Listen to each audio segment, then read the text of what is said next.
Kita awali informasi pertama, saudara. Banjir yang merendam Kabupaten Aceh Singkil meluas ke Kecamatan Gunung Meriah. Selain merendam ratusan rumah warga, banjir juga menyebabkan arus lalu lintas di jalan penghubung antar kecamatan lumpuh.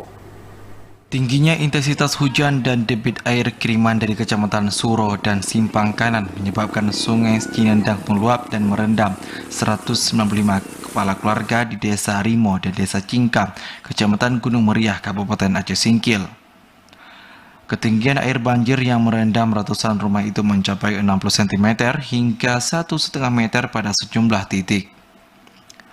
Selain mengganggu aktivitas warga di dua desa itu, banjir juga menyebabkan arus lalu lintas di Kecamatan Gunung Meriah menuju Kecamatan Singkohor dan Kuta Baharu terganggu. Pasalnya sepanjang 1 km jalan kabupaten penghubung antar kecamatan ikut terendam dengan ketinggian air mencapai setengah meter.